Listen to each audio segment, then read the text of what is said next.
Good evening. Thank you so much for joining us on Millennium TV.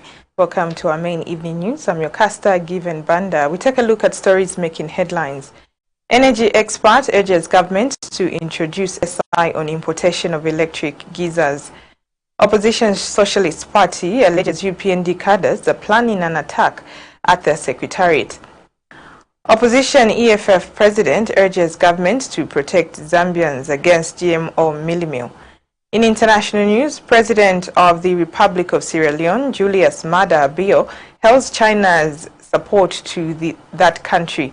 And in sports news, Oriental QUARRIES boxing promotions, OQBP, says there is urgent need to protect the game of boxing in the country. Details coming shortly. Stay tuned.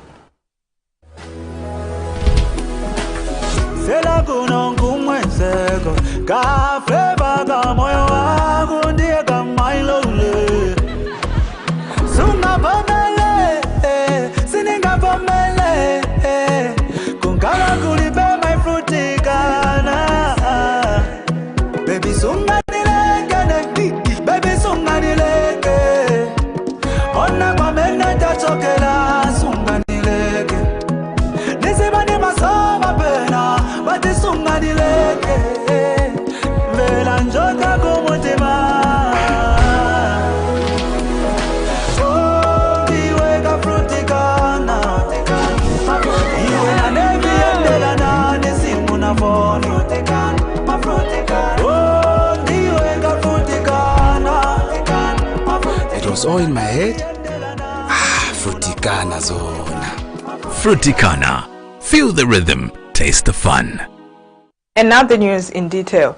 Energy expert Johnston Chikwanda has urged the government through the Ministry of Energy to introduce a statutory instrument, SI, to restrict or ban importation or manufacturing of electric geysers in Zambia for a period of 5 to 10 years. Addressing the media this morning, Dr. Chikwanda says this is in a bid to mitigate the current electricity shortages.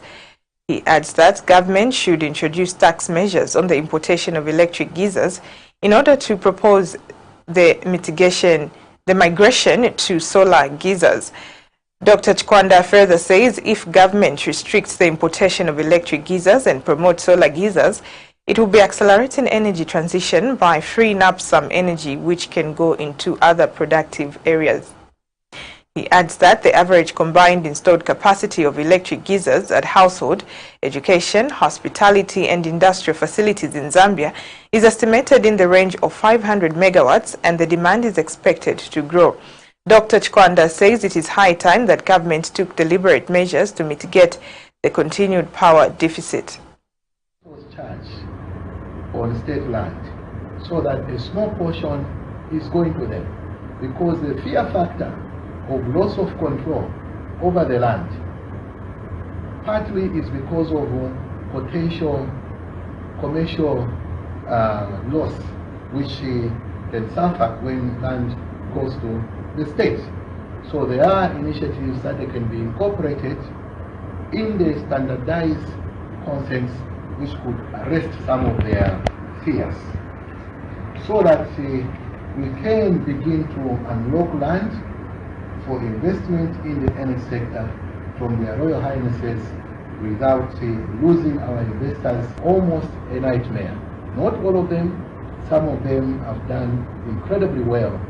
For instance, our Royal Highness Kamambo II with this land together with the other chiefs to manage and develop the Kashua Gorge lower power plant. One of the issues that they achieve, because of fear of loss of control, what they can do is to negotiate for a small percentage of the ground rates which the councils charge on state land, so that a small portion is going to them, because the fear factor of loss of control over the land partly is because of potential commercial loss which can suffer when land goes to the state. Citizen First President Harry Calabar has observed that the recent queues of people lining up for mealie meal in different parts of the country confirms the looming crisis of the shortage of both maize and mealie meal alike. There have been incidences of people lining up for mealie meal in some parts of the country due to reported shortages of the commodity. But Mr. Calabar says this self-imposed mealie meal crisis could have been avoided if the UPND government, which has exhibited an insatiable appetite for money, did not export maize in national strategic reserves. Mr. Calabar says that if that was not bad enough, the Minister of Agriculture, Mtolopiri, lied before the floor of the House in Parliament with a straight face that no Zambian would starve as the nation had enough maize grain. And Mr. Calabar says the revelations by the Minister of Information, Cornelius Mwetwa, that government plans to import maize grain from Uganda and Tanzania makes very sad reading, and it's another confirmation that President Hakainde Hichilema is just big on talking yet has no clue what it takes to run a government. In Parliament, with a straight face, that no Zambian would starve as the nation had enough maize grain. Recent queues of citizens lining up for mealie meal in different parts of the country confirms a looming crisis of the shortage of both maize and mealie meal alike. It is therefore extremely saddening that Mr. Hakainde would want to import maize from Tanzania, a country that was buying the commodity from Zambia just a few months ago.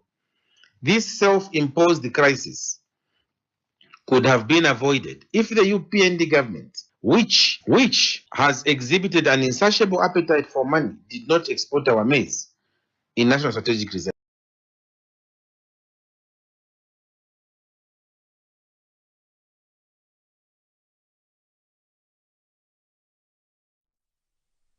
Opposition Socialist Party has accused government of sending its party cadres to gather in Lusaka's garden area with an intention to attack the Socialist Party headquarters. Party Media Director Brian Hapunda has alleged that the cadres are furious with remarks being made by the Socialist Party on the incompetence of the current administration in running the affairs of the country. Mr. Hapunda has also disclosed that the planned attack follows a recent press briefing by party senior officials, which included Party Deputy Secretary General Antonio Mwanza and Chairperson for Elections, Trimon Mwenda, which was held, last week Friday in Lusaka. He says it is disappointing that the cadres want to petrol bomb the Secretariat for simply commenting on the harsh economic situation. Mr. Hapunda has further sent a strong warning to the UPND to refrain from such acts, explaining that his party will defend itself once attacked at their premises. I've received intelligence information from our sources who have informed us of a planned attack by some suspected UPND cadres who be dispatched to our secretariat, and the reason for their dispatch to our secretariat is that they want to petrol bomb our secretariat in iteration to the press conference that we held last week at the Socialist Party Secretariat, addressed by Comrade Antonio Mwanza, who is our Deputy Secretary General, and Comrade Trimon Mwenda, who is our Chairman's election. And the UPND are angered by the press conference that we held, merely because we pointed out the things that are, touching the people of Zambia, the things to do with the harsh economic situation that we're going through in our country, and the mingalato that is being practiced by the UPND in the by-elections that we have just come from, and wish to send a very strong warning to the UPND that they must desist from this move that they have planned to come and attack us, and that we are ready to defend ourselves as Socialist Party when they come to our premises. And this is very unfortunate, and that in a democratic dispensation such as ours, the UPND government must be susceptible to critique from political stakeholders such as us, who are now the fastest growing opposition political party in Zambia, and that we also have taken steps and we have gone to the police to go and report this planned attack on our secretary, so that it's on record. So we have reported to the police this planned attack, and we expect that the police must do their part also to protect our secretary. The Crushers and Edible Oil Refinery Association is concerned with the way government is making decisions in the agriculture industry without engaging stakeholders. Ministry of Agriculture in a letter dated 4th March states that government has commenced the suspension of issuance permits for exports of soybeans and soya cake. Sidora Executive Director Aubrey Chiwumba says it is unfortunate that government has continued to make such decisions without involving key stakeholders. Dr. Chiwumba says the decision to ban the export of soybeans and soya cake will negatively affect the business environment in the refinery industry. He says it is important for government to ensure that stakeholders are engaged to identify the gaps in the sector to avoid making such decisions that will compromise the sector. Dr. Chiwumba says this will also reduce productivity in the refinery industry this year. It raises a lot of questions because for us it looks simply as if Poultry Association is just trying to manipulate prices for soy meal for the coming season. That's never a good thing. The negatives can be very huge because, you see, if we stop crushing because we don't know whether Poultry Association is going to place orders with us, we're not going to buy the beans when the harvest comes in. And this year, we need to really buy the beans very, very fast, because if we don't, most of the beans is in the northern part of Zambia. You know, the Tanzanians are going to jump in very quickly and grab all those beans and smuggle it across the border. We should have had a discussion about all these things so that we don't end up in such situations.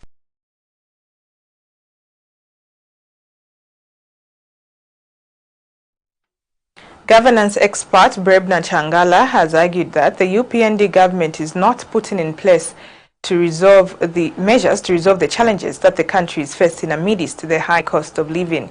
In an exclusive interview with Millennium TV, Mr. Changala says government is negatively responding to criticism from the opposition is shameful given the current state of the economy. He adds that there is need for government to find manpower to move the country into the right direction. Mr. Changala has since advised government to find ways of mitigating the current high cost of living. The high cost of living is going up. The economy is falling. The meal prices is skyrocketing. The exchange rate is beyond what one would call 10 hours when I'm sewn in, 14 hours it will drop. Shame statements.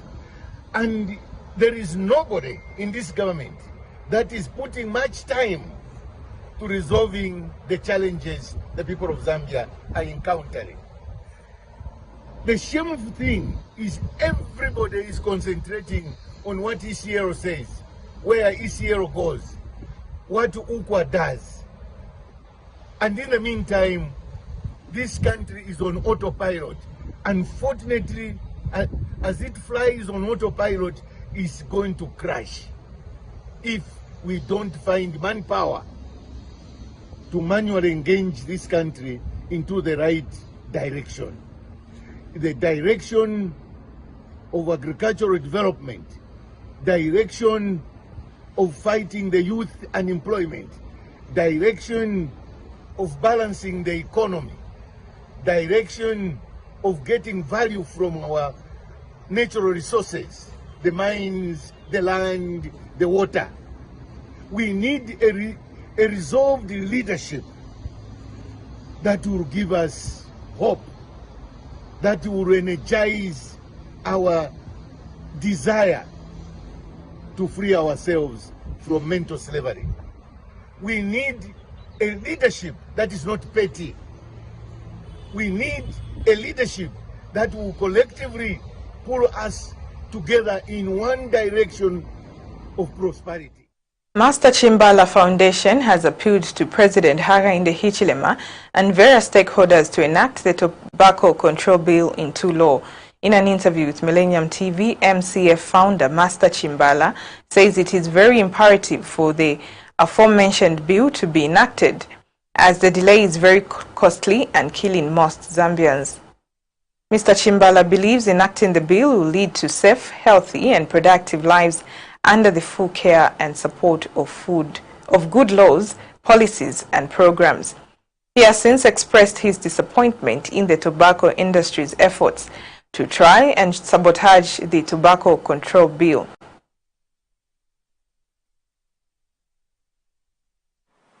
Tobacco is an activator. There are many words that are used about it, but what it simply means is you don't, normally, most people who get lost in addictions of any kind, including alcohol, drugs, the starting point in Ifuaka, when you begin at tobacco, whatever, whether it's marijuana, mashisha, yameneaya, e-cigarettes, whatever avenue, later on you are very likely to join other products of whatever kind that are much worse than tobacco, like drugs, and you become an addict of drugs and excessive consumption of alcohol. So tobacco is an introducer.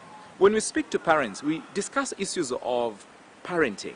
How best can we embrace children in the way and manner that they become protected away from the advertising ills of these substances?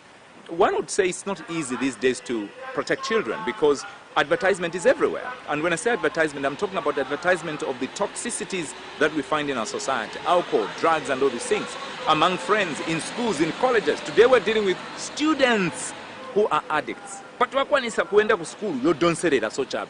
But they are not at their best. The gentleman who once entered school 3 years ago will be graduating soon, hopefully, but not the same gentleman that they were or what they could have been, or what you as parents would have wanted to see, maybe in your daughter or in your son. These are the changes that are catastrophic. For parents, my encouragement and our encouragement is always do not parent at a distance, do not offer excessive and unnecessary freedom to children. Young people need to be managed, especially nowadays when excessive information that is toxic is all over. Guess what? If you go on Facebook right now, you see... The Zambia Alliance for Agroecology and Biodiversity, ZAAB, says there is need for strong collaborations among stakeholders to begin influencing consumption patterns of consumers to effectively promote food diversification. ZAAB National Coordinator Mutinta Nketani says this will help in promoting crop diversification among farmers in the agriculture sector. Ms. Nketani says farmers have over the years failed to diversify crop production, as seen in the continued production of the same crop year in, year out. She says it is time for stakeholders to begin sensitizing consumers on the importance of food diversification to change the narrative of only relying on the same crop over and over. Ms. Nketani says while it may be difficult to change the mindset of people, it is important to strongly promote crop diversification to address the hunger situation in the country. Could be more explicit about how small-scale farmers will be supported to diversify, but also the entire food system, not just small-scale farmers, emerging farmers, how can they be supported to diversify? How can we transform the system using the tools that are available to us, that is the laws and the policies, but also to say that we are also interested in influencing the consumption patterns of consumers, because when farmers produce, they produce in order to sell as well as to consume, and we would want to also influence consumers to be able to appreciate the diversity that we are talking about in terms of food diversification. Southern Province Local Government Officer Clayton Hamuliata has advised councillors from Gwembe Town Council to resist the temptation of involving themselves in illegal land issues. Mr. Hamuliata says land is a very sensitive matter and any mishandling of it can result in serious land disputes, unrest, and slows down development. Mr. Hamuliata has expressed his disappointment that majority of councils nationwide are entangled in serious land issues, leading some councillors to prematurely end their political career as a consequence of engaging in illegal land activities. And Gwembe Town Council Secretary Engineer Maliwa Muchu has urged councillors to be equipped with information regarding decentralization because it is the major focus of the New Dawn government. You are honorables because you are brought in the chamber here by the constitutional provision. Before, we used to use Local Government Elections Act. It was a subsidiary law. and you are called part-time members, and you have no standing allowance on a monthly basis because you are coming from a subsidiary loan. But now, I want to show you how important you are. The constitutional provision, Article 47 of the Constitution, that brings the President in State House. It's the same constitutional provision that takes the MP to Parliament. It's the same constitutional provision that brings you in this chamber. Article 47.1, President. Article 47.2, MP. Article 47.3, GEYSERS. That is the more reason you are called honorables. You are state officers. You are categorized under Article 264 that your involvement shall be paid by government as recommended by the Environment Commission. Even when we call ourselves the chair at part-time, for me, I don't agree with that. If you are part-time, why are you paying you an monthly allowance? You are full-time in your work. You are full-time in your work. Every day, every night, people call you. Like I said, there's this, there's no also, and what. In most cases, in urban centers, the cases are known by a very special term. I'll mention it. You are chief mourners. Every funeral, it's a case, the cancer should be told, or so that the cancer should do it. But we abreast with this issue of decentralization, because every day when you listen to news, there's always decentralization being talked about. Today, as we stand as a local authority, we receive monies over 30 million because of decentralization. We have received the people from Ministry of Health, a total number of 377 who have come to be attached to this council. That comes with so many responsibilities for us as a local authority. So we need to... Opposition Economic Freedom Fighter ZFF leader Kasonde Mwenda has called on government to ensure that the general public is protected from consuming genetically modified organisms, GMOs, amidst looming mealie meal shortage. In an exclusive interview with Millennium TV News, Mr. Mwenda says GMO foods may cause health complications, hence government should come up with an alternative solution to the problem. He adds that certain genetically modified foods have restrictions preventing them from being replanted after harvest, forcing farmers to purchase feed again. Mr. Mwenda, however, explains that the country has enough potential to venture in irrigation farming and produce food of its own.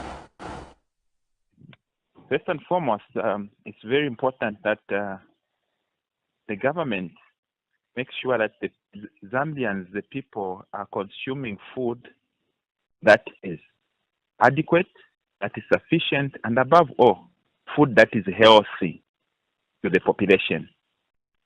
And it is common knowledge that a lot of genetically modified food may not be safe for human consumption.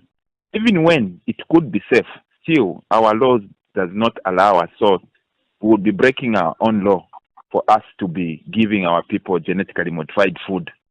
There are healthy benefits in eating natural food, as we are all natural beings.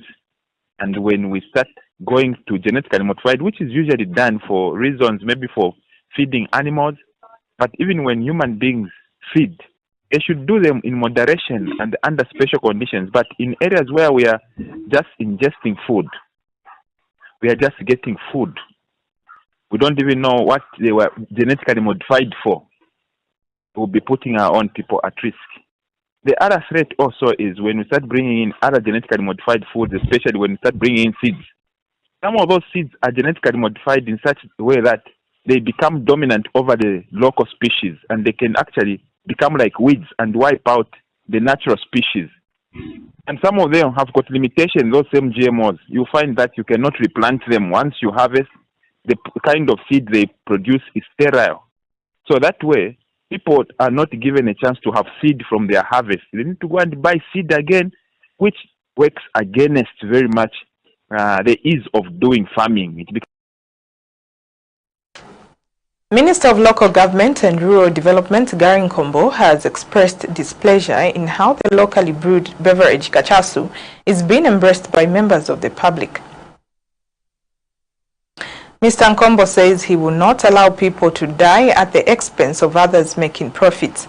He highlights that inasmuch as reinforcements are being put in place under the Zambia police, there is need for collaboration from various stakeholders to curb the vice.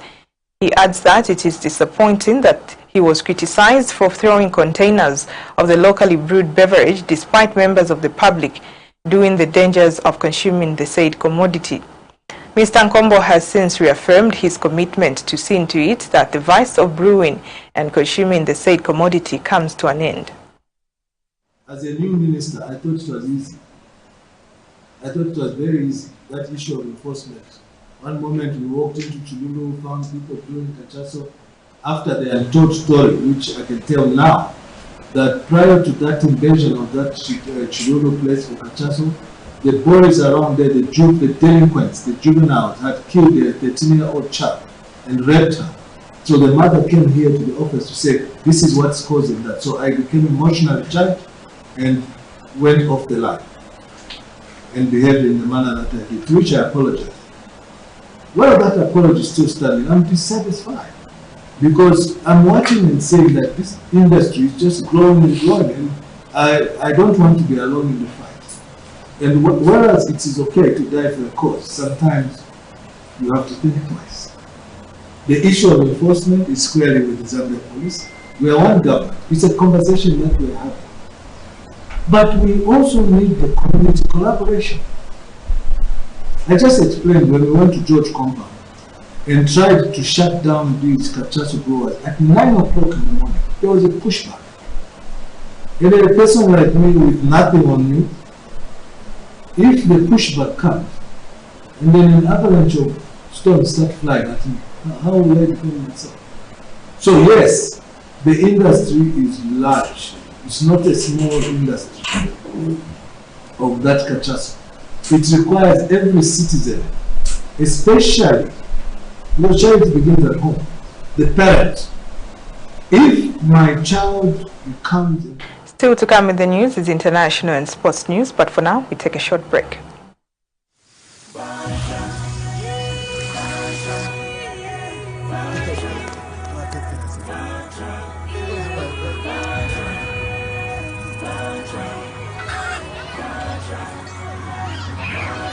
Nilipa ulendo ine nifuna oenda naye kucha kuzinje kunkania nyanje nilipa ulendo ndani ya sapela nane kuja mzinje komweti za pesa umoyo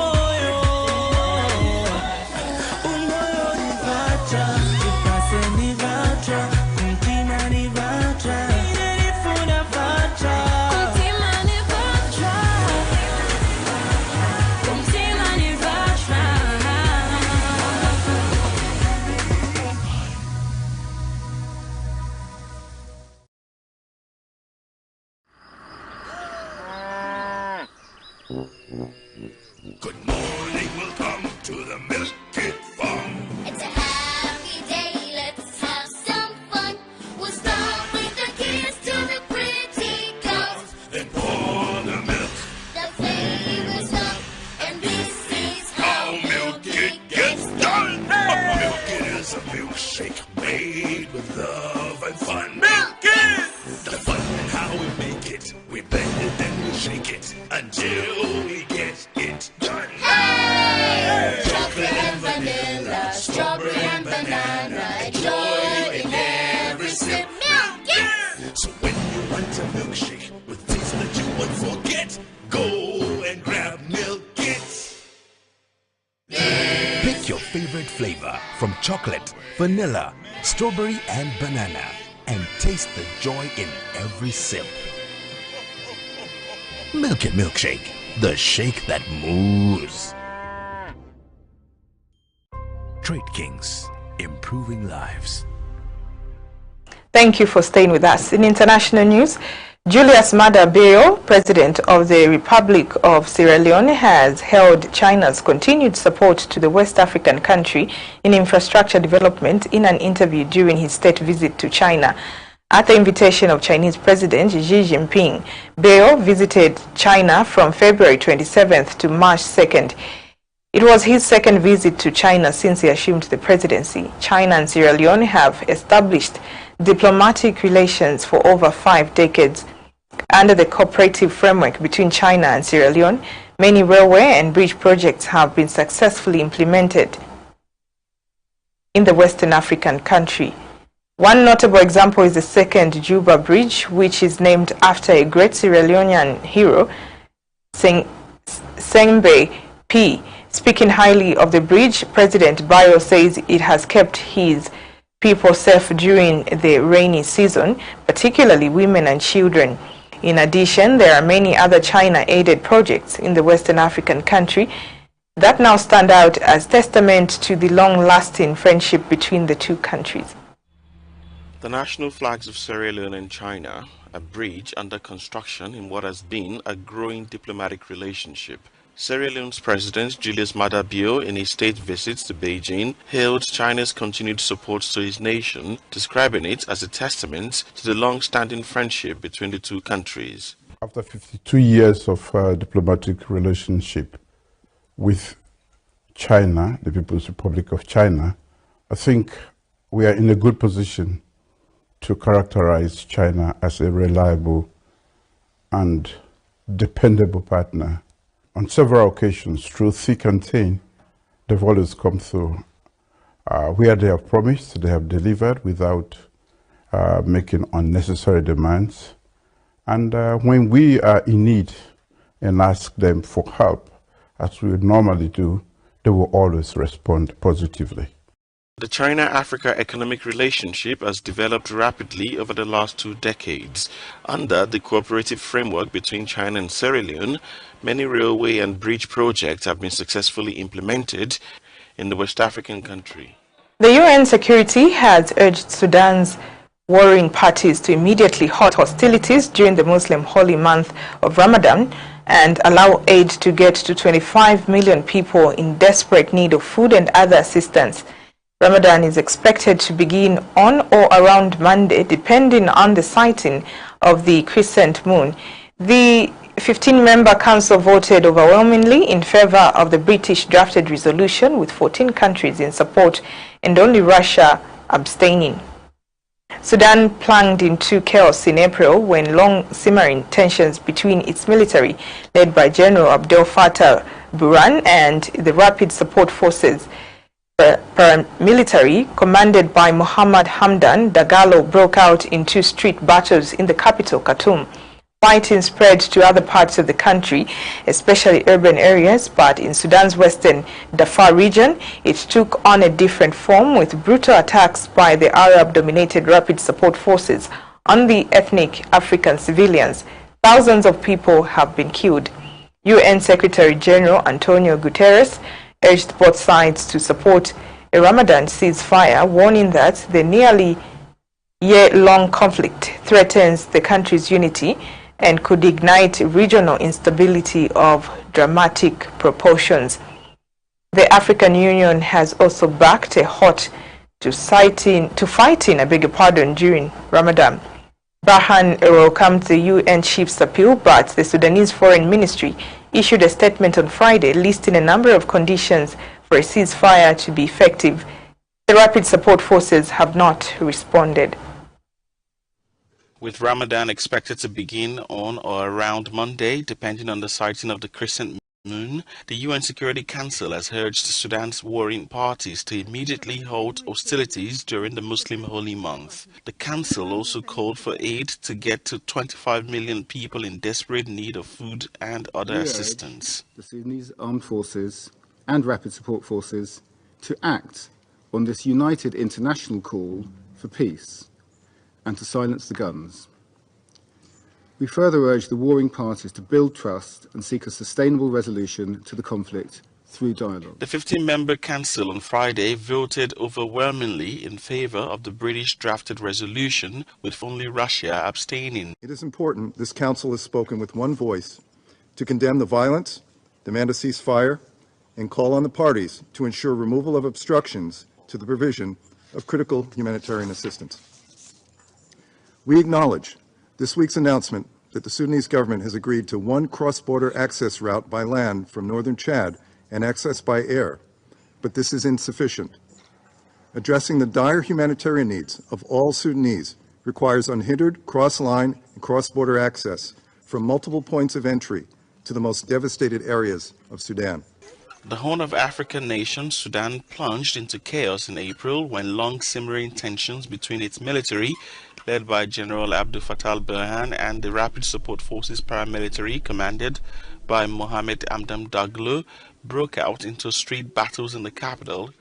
Now in sports news, Oriental Quarries Boxing Promotions, OQBP, has urged various individuals that are mandated to regulate the game of boxing to be proactive if the sport has to continue being relevant.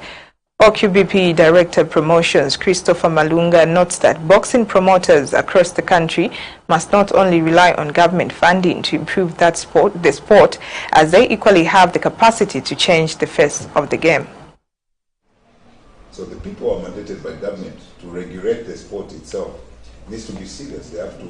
They should not always cry to government. Why is it Malunga raises the money? Why?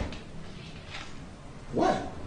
They get sponsorship also from National Sports Council of Zambia, some of them. Why can't they raise the money to make sure that they push for this sport to go, or come up with a program and submit to the ministry and follow it up? I started pushing for the ring, how many years? 4 years, 5 years? 5, 6 years. But I haven't given up. Now the results are coming. You covered for the ring. Now the results are coming because I've been talking, pushing, including you wrote, you even followed the minister, you, Richpa. When did we start? A long time ago. Today you have seen the results are coming out. But you see, you can have a program, you take it to the ministry, you leave it there, then the ministry, you give it to National Sports Council, thinking that National Sports Council will follow you and take your program serious. Forget. You have to push yourself. You have to push.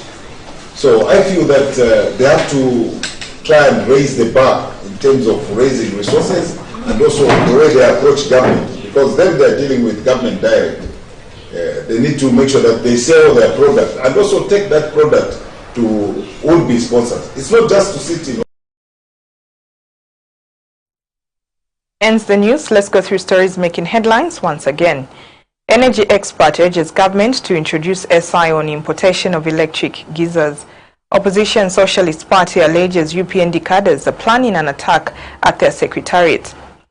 Opposition EFF president urges government to protect Zambians against GMO mealie meal.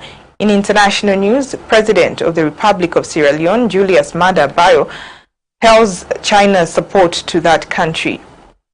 And in sports news, Oriental Quarries Boxing Promotions, or QBP, says there is urgent need to protect the game of boxing in the country.